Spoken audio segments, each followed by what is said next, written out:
దేవుని పరిశుద్ధ నామానికి మహిమ కలుగునుగాక. అనుదిన దైవ కృపా కార్యక్రమాన్ని వీక్షిస్తున్న దేవుని బిడ్డలు ఆత్మీయులైన మీ అందరికీ పేరు పేరున ప్రత్యేకమైన వందనాలు తెలియపరుస్తున్నాం.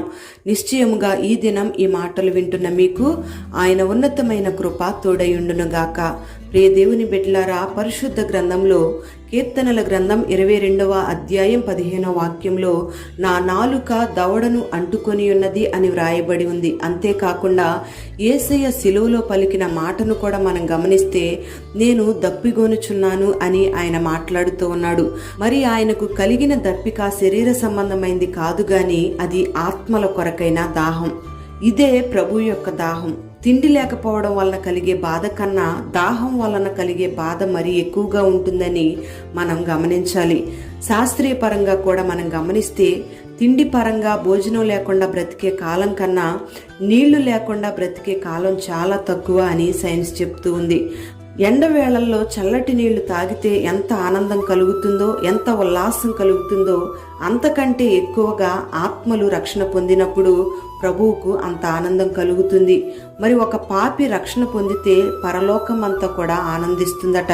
ప్రియ దేవుని బిడ్డలారా, ఈ మాటలు వింటున్న నీవు మరి ఏ దాహాన్ని కలిగి ఉన్నావు? నువ్వు దేని కొరకు తప్పిస్తూ ఉన్నావు? ఒక్కసారి ఆలోచన చేయాలి. మరి నీ దాహాన్ని బట్టే నువ్వు ఆత్మీయుడువా లేదా శరీర సంబంధమైన వ్యక్తిగా తేల్చవచ్చు. పరిశుద్ధ గ్రంథంలో మనం గమనిస్తే అనేక మంది దాహం కలిగిన వ్యక్తులను మనం చూస్తాం. అయితే వాళ్లకు కలిగిన ఆ దాహం వల్ల వాళ్ళు నశించిపోయారు. బిలామును మనం గమనించిన, గెహజీని, ఆకానును, యోధాను మనం గమనించిన వాళ్ళు ధనదాహం కలిగి నశించిపోయారు. పరిశుద్ధ గ్రంథంలో ఉన్న లోతును కూడా మనం గమనిస్తే అతడు స్వేచ్ఛాదాహం కలిగి నశించిపోయాడు. మరి ఎలాంటి దాహం కలిగిన వ్యక్తులు దేవుని యొక్క గద్దింపును అసహించుకుంటారు. మరి ఎలాంటి వాళ్ళు ఓర్పు వలన, సహనం వలన కలిగే ఫలాన్ని అనుభవించలేరు. ప్రసంగి గ్రంథంలో రాయబడిన మాట ఏమిటంటే 10వ అధ్యాయం 4వ వాక్యంలో ఓర్పు గొప్ప ద్రోహ కార్యాలను జరగకుండా చేయును అని రాయబడి ఉంది. మరి లోతును మనం గమనిస్తే లోతులో ఓర్పు లేకే నశించిపోయాడు. మరి ఈ లోకంలో కూడా అనేక మంది చాలా దాహాలను కలిగి ఉన్నారు. కొంతమంది పదవి వ్యామోహం అనే దాహాన్ని, గౌరవాలు, ఘనతలు అనే దాహాన్ని, సన్మానాలు అనే దాహాన్ని కలిగి ఉంటూ ఉన్నారు. మరి వీళ్ళందరికీ సరైన ఉదాహరణ లూసిఫరే అని మనం చెప్పుకోవచ్చు. అలాగే ఇంకొంతమందిని మనం గమనిస్తే వాళ్ళు లోకదాహాన్ని కలిగి ఉన్నారు. ఈ లోకంలో ఉన్న ప్రేమ, ఈ లోకంలో ఉన్న స్నేహం, వీటన్నిటి వలన దేవునికి, సేవకులకి వాళ్ళు దూరమైపోతూ ఉన్నారు. మరి పరిశుద్ధ గ్రంథంలో తేమ అనే వ్యక్తిని మనం గమనిస్తే ఈ తేమ ఇహలోక సంబంధమైన స్నేహాన్ని స్నేహించి గొప్ప దైవజనునితో ఉన్న సహవాసానికి దూరమైపోయాడు. ఇంకొంతమందిని మనం గమనిస్తే శరీర సంబంధమైన దాహాన్ని కలిగి ఉంటూ ఉన్నారు. శరీరేచ్ఛల వలన ఎంతో మంది దేవాలయం లాంటి దేహాన్ని చెరిపివేసుకుంటూ ఉన్నారు. సంసోను జీవితంలో కూడా అలాగే జరిగింది. మరి చాలా మంది దేవుని బిడ్డలు ఈ దినాన అలాంటి కార్యాలే చేస్తూ ఉన్నారు. దేవుడు అనుగ్రహించిన తమ భార్యతో కాకుండా అనేకమైన అక్రమ సంబంధాలు పెట్టుకొని నశించిపోతూ ఉన్నారు. పరిశుద్ధ గ్రంథం చెప్పగానే చెప్తుంది బహుభార్యత్వం శాపము, పాపము అని. మరి దేవుడు ఆదామునకు ఆనాడు ఒక్క భార్యనే అనుగ్రహించాడు, కానీ 2 భార్యలను ఇవ్వలేదు. అలాగే యోబు జీవితంలో కూడా 2 ఆశీర్వాదాన్ని కలుగు చేసిన భార్యను మాత్రం 2 ఇవ్వకుండా 1 భార్యనే ఇచ్చాడు. అది కూడా భార్యకు మారు మనసును కలుగు చేసి యోబుకు ఆ భార్యను దేవుడు అనుగ్రహించాడు.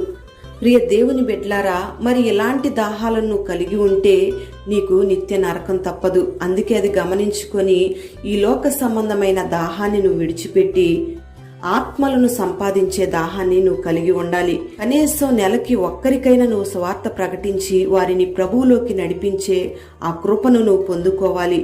ప్రియ దేవుని బిడ్డలారా, గమనించాలి, పరలోకంలో ఆస్తులు సంపాదించుకున్న వానికి విలువ ఉండదు, కానీ ఆత్మలు సంపాదించిన వారికి అత్యధికమైన ఘనత కలుగుతుంది.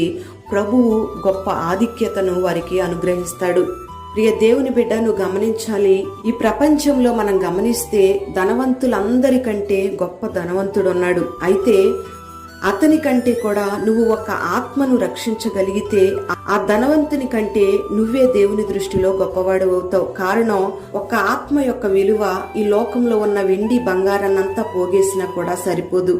అందుకే ఈ దినాన దేవుని మాటలు వింటున్న నీవు దేవుని దృష్టిలో ఒక మనిషి యొక్క ఆత్మ ఎంత విలువైందో నువ్వు గుర్తించాలి. ఒక ఆత్మను నువ్వు రక్షించగలిగితే ప్రభువు ఎంత సంతోషపడతాడో నువ్వు గమనించాలి. ఒక ఆత్మను రక్షించడం ద్వారా పరలోకంలో నీ ఫలము ఎంత అధికమవుతుందో నువ్వు గమనించుకోవాలి.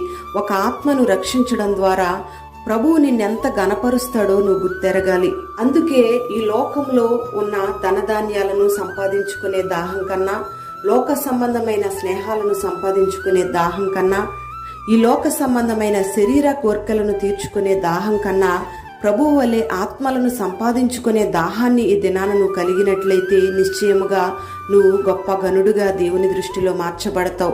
మరి ఈ దినాన ఆత్మల భారం కలిగి ఆత్మల దాహాన్ని నువ్వు కలిగి ఉందువుగాక.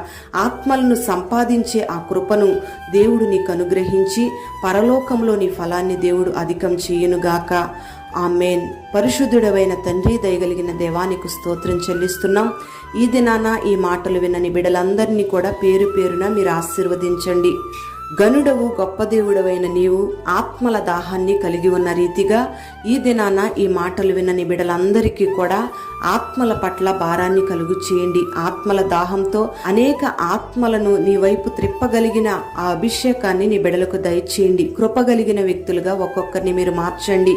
ఈ లోకంలో ఉన్న దాహాలన్నిటినీ మీరు తొలగించి ఆత్మలను రక్షించాలనే దాహాన్ని నీ బిడ్డలకు మీరు కలుగు చేసి పేరు పేరున నీ బిడ్డలను దీవించమని, అట్టి కృపతో బలపరచమని యేసు పేరట వేడుచు ఉన్నాము తండ్రి. ఆమేన్.